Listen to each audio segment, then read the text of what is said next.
So thank you for the introduction. I'm really happy to be here. So now you're going to hear something completely different because I don't design vaccines, but I like to use them.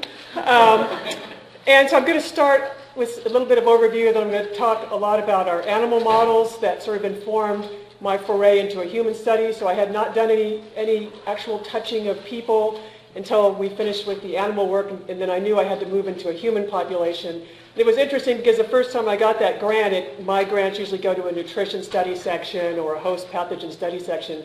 And then we went to get it renewed, they sent it to an epidemiology study section. I went, whoa, you know, why did it get, I'm not an epidemiologist. And they said, if it has more than 100 people, it's an epi study, which was news to me. So anyway, so it was like frightening, but I managed to get the money, so I guess it worked out. So I want to start with talking about obesity. So it is a global problem. As we all know, in the United States, it's a huge problem. 33% of adults are overweight and 36% are clinically obese, which is a BMI of greater than 30.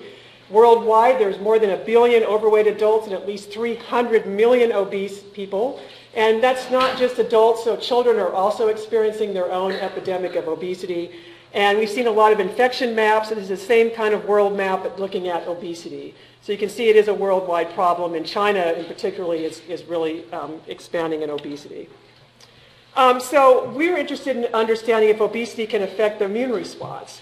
And there have been studies that suggested that obesity is associated with changes in the immune response that can be reversed with weight loss. And when people look at obese adults and just sort of look at T-cell subsets, there's some studies show that there are differences in T-cell subset percentages. Some studies have not found that, but what all studies have shown is that obesity is associated with this low-grade chronic inflammation that occurs. So you have this background of chronic inflammation and you have increase in activated macrophage populations. So does that suggest that obesity is going to be associated with increased susceptibility to infection? Well, we know from rodent studies that obese mice are more susceptible to a number of bacterial and viral infections. In a hospital setting, if you look at obese patients, they're more susceptible to getting bacterial or infections in the hospitals, particularly at surgical sites. They have increased length of stay. They have increased risk for pulmonary aspiration and community-related respiratory tract infections. And then, of course, what got us really excited was that for the first time with the pandemic influenza, that obesity was cited as an independent risk factor for hospitalization and death from infection with influenza. And that's been extended to seasonal influenza as well, not just pandemic. And so people normally thought about, you know, as this crowd particularly knows, that susceptibility to influenza were these type of individuals, but now we can add obesity as its own individual risk factor. And this was a paper that came out in Nature Immunology in 2012 that was showing obesity-associated diseases with immunological complications. And what got us all happy was that they listed H1N1 influenza in there. So along with what we normally consider an obese complication like diabetes, CNS problems, that kind of thing, we can now add susceptibility to influenza. So the first thing we wanted to do to try to address this is to look at a mouse model. So that's what my lab is really good at. We're good at using animal models. And so we wanted to look at a diet-induced obese mouse model to study influenza. And it's really easy to make mice fat. So they're just like people. If you give them a high-fat, high-sugar diet, they'll eat it up and they'll gain weight easily. So it's not a problem to make an obese mouse. And when you make an obese mouse, they look just phenotypically like an obese human. Okay, so they have increased weight gain. So this is a low-fat diet. Here's the high-fat diet. And you can see over time they just keep gaining weight over weeks. And they're not gaining muscle mass. Okay, they're gaining fat mass. So we can measure the percent fat mass, and you can see that that increases over time. They have elevated fasting glucose levels, so similar to what you see in obese humans. They have increased fasting serum levels, so they become insulin resistant. So here by week 14, you can see that the obese mice have high levels of insulin. And they have fatty liver. Okay, so they have increased hepatic triglycerols in their livers, so they look like humans. And lastly, if we look at fasting serum leptin levels, and this will become more important later in the talk, but similar to what we see in obese adults and obese children, that you get this increase in leptin levels as your body mass increases. So we had our models, so we took obese and lean mice, and then we infected them with flu intranasally, and then we killed them at various times to see what's going on when they're infected with flu. So the first thing we noticed was that a particular strain and dose of virus that we used at the time, we killed about 10% of the lean mice, but if you were an obese mouse, about 70% of those mice died. So they were not able to handle the infection to the same extent that a lean animal could. And if we looked at their lung pathology, you can see here's the obese animal has much more lung inflammation compared to the lean animal. And if you just look at it at a pathology score, you can see there's much more pathology, lung pathology in the obese mice compared to the lean mice. They have greater lung damage and inflammation. So if you do a cytokine panel, and this is just a heat map of lean and obese mice, and looking at the cytokines that are produced in bronchial alveolar lavage fluid, they had greater MCP1, TNF-alpha, and Kc in the obese mouse lung. And if you look at protein levels in the lung, the bronchial alveolar lavage fluid, and the albumin levels, it's increased in the obese mice as a marker of lung damage. So they're more inflamed, they have more lung damage in the obese animals post-infection. And if you look at some specific immune parameters, so if you look at messenger RNA levels for interferon alpha and interferon beta, which come up early as the mice try to fight the infection. If you're a lean mouse, you can see it peaks at day 3, and then it reduces for interferon alpha and interferon beta. But if you're an obese mouse, you just don't mount that same effect. So in those lung cells, they're just not mounting a good interferon alpha and beta response. If you look at natural killer cell activity in the lungs of mice that are obese, they're reduced compared to a lean mouse, so their NK activity is not working well. And if you look at just inflammatory cytokines in general that are produced early post-infection, so if you're a lean animal, for example, with IL-6, it comes up early and then it goes away as the mice start to recover. But if you're an obese mouse, you don't get that early inflammatory response. You get an aberrant response that happens later in infection, and you have an over-response. So like similarly with TNF-alpha, again, you're getting more TNF-alpha that's coming later in the infection and not early in the infection. So it's this aberrant progression of the inflammation. You can look at chemokines as well, MCP1 and RANTES. In MCP1, we just don't see a development of MCP1 in these animals, but if you look later in the infection, you see increased RANTES. Again, it's delayed and then produced later in the infection. And then antibody responses were also impaired in the obese mice. So if you look at day 7 post-infection, the HAI titers, you see it's coming up in the lean mice. You have less in the obese mice. They come together day 9 and day 14, but by day 35 post-infection, we could not detect HAI titer in those mice at 35 days post-infection. The titer was just gone. We did microneuts because we thought, well, maybe we're just missing it with the HAI, and again, we just don't see it in those obese animals. So they get the initial antibody rise, then the antibody disappears. So that's a primary infection. So we wanted to know what happens if we're looking at a secondary infection. And then if you think about adults, right, we're multiply vaccinated, we get flu multiple times. So we're not looking at, in an adult population, usually a primary influenza infection. So we wanted to look at the memory response. And in particular, we were interested in memory T cell responses rather than a memory B cell response. And so we thought about looking at it from the point of view of Erica Pierce's model, which is what she calls the Goldilocks model. And the idea is that the generation and function of your memory T cells is going to be dependent on your primary response to the influenza or to a viral infection. In this case, we're talking about influenza. Okay, so you imagine that your first encounter with the pathogen, so you have a cytokine inflammation, you have a specific antigen load, and you produce this nice pathway where you're going from your effector T cells, your effector potential, then your memory potential, and you develop memory. So that would be like a normal lean animal.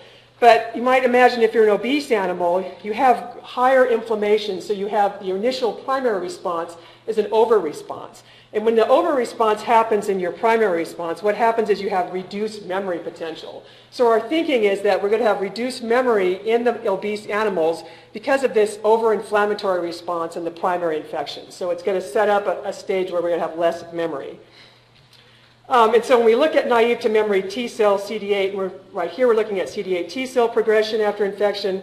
So here they're infected, your dendritic cells have to present to the CD8 cells to activate. Those cells are going to expand rapidly to try to clear the virus out. And then these cells have to contract, okay, because you don't want to run around with a lot of CD8 positive flu cells. Okay, so every time you're infected with something, you're going to grow your T cell population, then they're going to contract. and eventually going to be left with this memory population. And hopefully that the memory population is above your threshold so that when you get reinfected, you have enough memory cells here to deal with the infection. So memory T, and we're particularly interested in memory T cells because, as we've heard, they're important for protection against heterologous viral strains. And so again, just in a crude form of what people who are more experts have talked about, when you look at antibody, you get the drift and shift. Okay, so the antibody's protection is not working as well, but memory T cells are responding to internal components of the flu virus, so they can sort of provide cross protection. That's been shown in animal models a number of times. So we wanted to look at this cross-protective effect, and we wanted to do it in the absence of antibody.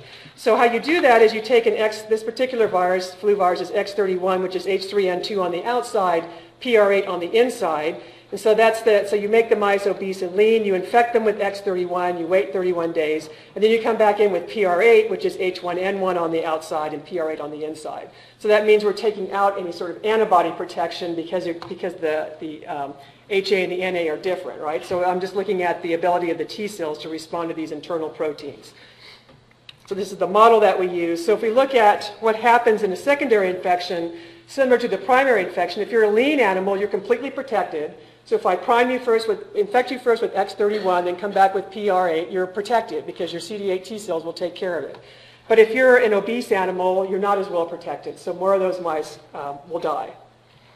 And they have increased morbidity. So this is looking at the weight loss. You can see over time, once they're infected, everybody's going to lose weight. But if you're a lean animal, then you start to regain the weight as you recover. And the obese animals just kind of continue to lose weight and just don't start to regain weight, and they start to die.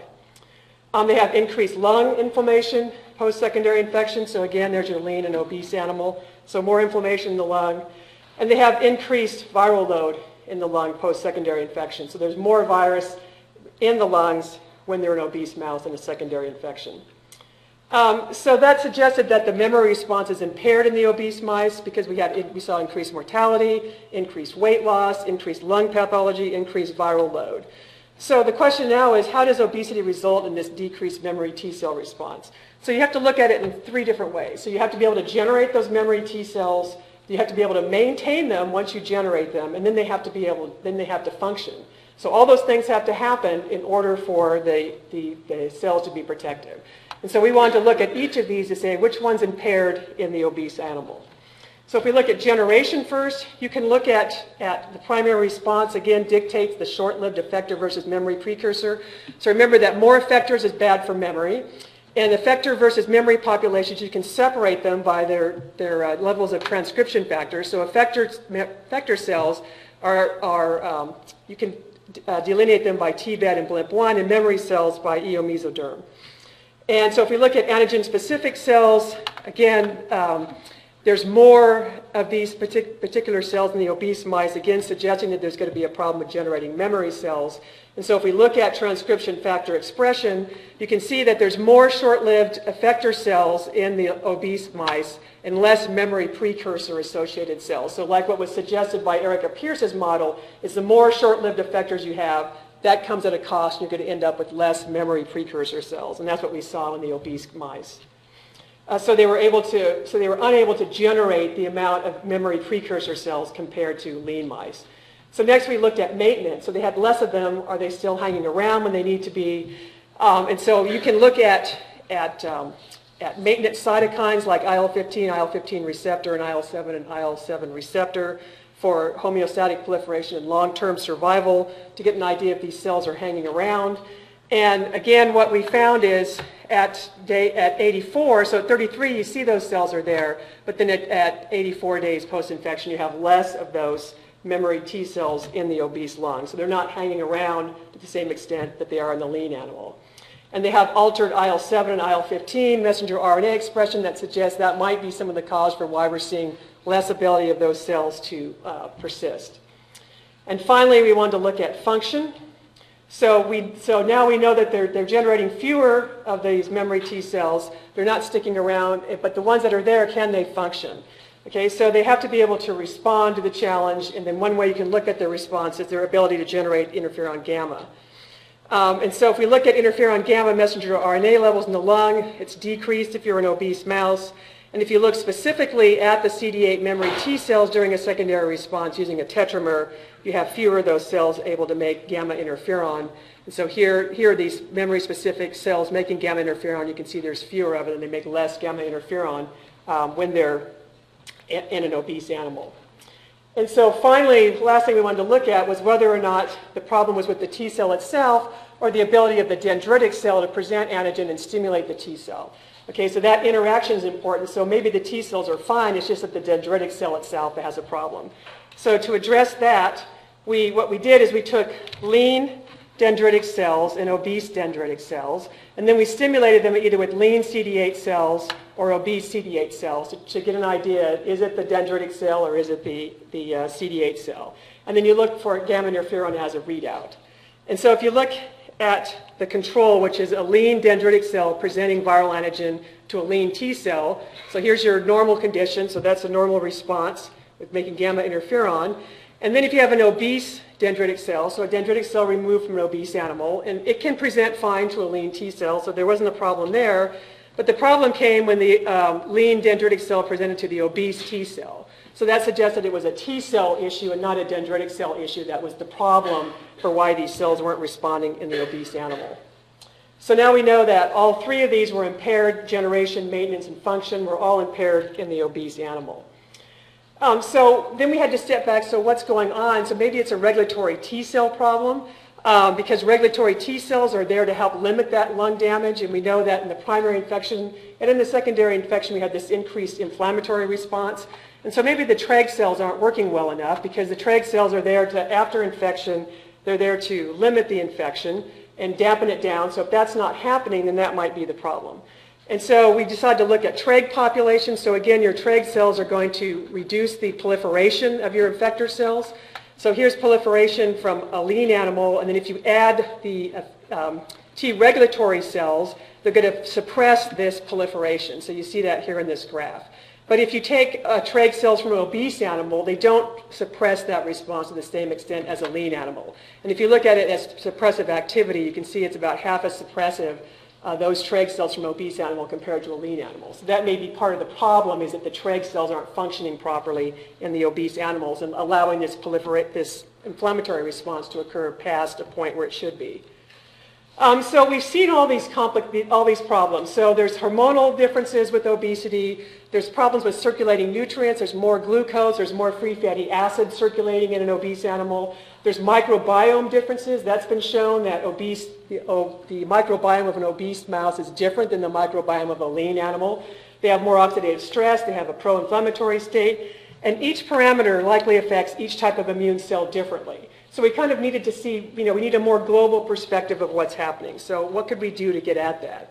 So we decided to try a metabolomic project. So we wanted to use metabolic profiling to see if we can understand these complex processes that are contributing to this difference in infection between an obese and a lean mouse. And this is the way we kind of look at it, and this was adapted from Schechter's website, where if you look at genes, that's telling you what can possibly happen. If you look at the messenger RNA, that's what appears to be happening. And then if you look at proteins, that's what makes it happen. And then if you look at the metabolites or the metabolome, this is telling you what actually happened. So we're getting the idea that we can get a snapshot of what actually happened at that time. So the first thing I wanted to do is, can we distinguish between uninfected and infected lean mice? So can we just do that simple experiment? And so this is, and don't ask me the techniques because you send it off to a company that does it, right? And then they send you back all the stuff. So they do, and you guys have a metabolic place here. But anyway, so we give them lung tissue from lean mice, and if you look at day 0, so these are the mice at day 0, here's the mice at day 4, and here's the mice at day 8. So you can separate uninfected lean mice from infected mice very nicely using metabolic profiling. And so then we wanted to distinguish between uninfected lean and obese mice and infected lean and obese mice, because can all those groups separate out? And so down here, this is these are the lean mice here, and these are the high-fat fed mice here. So an uninfected lung tissue, they easily separate. It's not too surprising when they're eating different diets, and so the metabolome is going to reflect what they're eating. And you can look at the difference, the kinds of metabolites that are being produced. So this is fold change between an obese and a lean mouse. And these are the kinds of metabolites that you get back, and then you can kind of group them into, are they fatty acids, are they steroids, are they phospholipids, et cetera. So you can do that. So we can tell the difference between uninfected. And we can also continue that separation when we look at infection. So even though you have a lean and obese mouse, you might think, well, once they're infected, they're going to look the same, but you can still keep them separated. So you can see, here's our lean mice, here's our obese mice, there's nice separation. You can tell immediately from the profile, this is an obese infected mouse, this is a lean infected mouse. And again, you see the differences in the metabolites that are being produced. And then if you look at day 8 post-infection, you start to see more differences coming out. And again, you still see that separation. So even at day 8 post-infection, those mice that are high fat or low fat are still being separated. And you can do this pathway enrichment analysis where you take all this data and they stick it in this giant computer program and it spits out these pathways. And so you can look to see which pathways are important, and maybe I can use those and target those particular pathways. So one of the things we thought about was, okay, that we see these metabolite differences, that there's differences between lean and obese mice, but what we don't know is it the diet that's doing it, or is it the fact that they're obese? So maybe just feeding a high-fat diet is going to have this effect. Okay, so eating all this high-fat sugar and fat is going to cause an effect on the immune system, and that's what we're seeing, and it's not really the obesity. So to address that, we got some mice from Peter Mancuso, right, thank you very much, which had the leptin receptor knocked out in the hypothalamus. And why that's important is because fat tissues, your adipocytes, make leptin as they get bigger, and it signals your brain and tells your brain to stop eating. Okay, so then you stop eating, you reduce food intake, so that's supposed to keep your weight normal. So what happens is that and obviously that's just not working, right, because we're all obese. And so the reason is the idea is that there's leptin resistance in your hypothalamus, so that as your fat tissue gets larger and larger and you produce more and more and more leptin, your hypothalamus just goes meh, and just doesn't respond anymore, and you keep eating. But what's interesting about these mice is that you can knock the receptor out in the brain, so then they just keep eating, so they become hyperphagic, but they're eating a normal diet. So now they're getting fat by eating the control diet. They're not getting fat by eating a high-fat diet. So this takes the diet out of it, and now I'm just looking at a model of obesity, because it's just a mouse that ate too much of the regular chow diet. Okay, and so the first thing we notice is that you can make mice fat. Okay, so here's the way, if the leptin receptor is knocked out in the hypothalamus, they overeat and get fat. And they also die, just like a diet-induced obese mouse. So obesity is increasing the mortality and not the diet from this model system.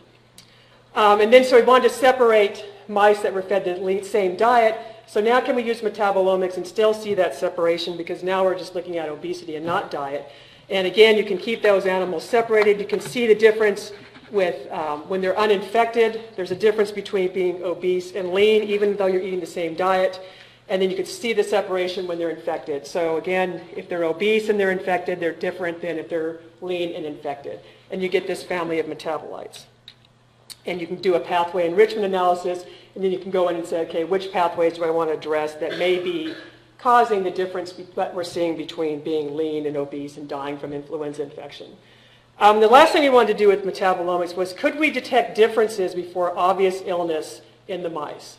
Okay, so you can see this time point here, okay, at day 2, before you see any clinical illness in the animals. Can we already detect differences at that early time point? Because you might think in the future you could use this in a human population to say, am I an obese person who's going to be fine when I get flu, I'm just going to get sick like a lean person, or am I going to be an obese person that's going to go on and get into trouble and I need to be treated earlier or go to the hospital earlier? So can you use metabolomics to address that? And what's nice is even in the urine metabolome, you can see here's the lean control, the obese control, day 2 infected, lean and obese. They all nicely separate, so you can tell the difference between the animals. You can tell the difference in uninfected urine, and you can tell between lean and obese. And then at day 2 urine, before there's any clinical symptoms, they're still separating if you're a lean animal or an obese animal. So even in the urine, I can tell that this is an obese animal that's infected with flu. This is a lean animal that's infected with flu. So that's the first step, is getting that data. So then you want to actually use the data. So we noticed that the pathways identified differences in AMPK pathway between lean and obese mice. So we decided to treat with metformin, which is a diabetic drug that activates AMPK. would it reduce the mortality in these mice? Because that was a difference in the metabolomics. And there was one study that showed that metformin was shown to reduce airway inflammation in a mouse model of asthma, and AMPK activates mTOR, which activates TREG and effector T cells. So maybe we can overcome some of that immune problem with treating with metformin. So we did an initial experiment. Here's where we treated with metformin, and we followed what they did in this paper for dosing. And what happened was we didn't see a significant difference between metformin-treated obese and obese animals treated with metformin, those not. So you start to see a separation here, so maybe we need a higher dose or more animals, but just for it, so there's something maybe going on there, but statistically it's not significant. So we may have to follow up and do, change the drug regime. Okay, so finally I want to end up with translating our mouse model to humans. So the first thing I wanted to do was find a physician who would let me infect obese people with flu. And I couldn't find anybody who would let me do it, so we decided we had to go with vaccination. So our question was, does vaccination protect obese individuals to the same extent as healthy weight individuals? And the original study was designed to have enough power to actually look after obese people were vaccinated and then follow them over time. And do they get infected at a higher rate than lean people who are vaccinated? But because NIH cut my budget, I didn't have the power to do that. So what I'm going to show you is some immune characteristics, but I don't have the power to say were they infected more during flu season, even though they were vaccinated. But you guys with your giant data sets can do that. So what happens when you vaccinate obese people? There have only been 2 studies that have looked at this. One was in Hep B when obese individuals had a poor response. And one was a tetanus vaccine in overweight children, and they also had a poor response. So this is by antibody titers. So our study was a single-site study at a family practice center in Chapel Hill. So this is where people go to get their primary medical care. So what's nice about this single-site study is that I have access to all their medical records. And because they come there for their primary care, I know what drugs they're taking. I know what their diabetes status is. I know whatever is in the medical record that may or may not be accurate, we can get at. So it's a convenient sample, so people come in to get their flu vaccine, and we say, hey, why don't you come over here and be in our study? So we get a pre-vaccination blood sample, and then 30 days later, we get another sample. And then also, and this is a multi-year study, obviously, because every year is the flu vaccine changing. So if you have people that, after the first year, that re-enroll in the second year, that means that 100 days, 1 year, they're 1 year post the first year's vaccination. So in addition, we also have people that are returning that we can get a pre-bleed, a 30-day, and then a 1-year bleed, okay, because they came 1 year later to re-enroll in the study. So this is our demographics, and it just reflects North Carolina, 33% overweight, 35% obese, 29% healthy. So the people that were enrolling pretty much match the demographics of our state. You can see the male and female breakdown. We have about, it's a white-black population, so it's about 30% African American, the rest of them are mostly white. We have very few Hispanics, a few Asians. And this is the demographics of the year 2, the 74 people that re-enrolled. And again, they split along the usual way with healthy weight, overweight, obese individuals. So the first thing we looked at was antibody response at 30 days. So if you look at the individual strains that were in that year's TIV, and we're using only TIV, there's no difference between being obese or lean. So they made the same response to the vaccine, whether you had a high BMI or a normal BMI. But if you looked over those people that came back in 1 year, what we saw was a steeper decline in vaccine antibody titer over time. So 11 months, so that 11 to 12 month time, the higher your BMI, the more your decline in your antibody titer. If you look at percent of subjects with a greater than 4-fold decrease, you can see if you're in that obese population of a BMI of 30 or greater, you're more likely to have a more than a 4-fold drop in your antibody titer to each of the individual strains in the flu vaccine. We looked at the subtypes of IgG. They have less IgG1, IgG2 are underrepresented in an obese population. And then we wanted to look at, so that's the antibody response, and then I'm particularly interested in looking at the T cell and dendritic responses, and so you can see this complicated map. We can look at all of these markers for activated CD8 and activated CD4 T cells and dendritic cells from the peripheral blood from these individuals who are vaccinated.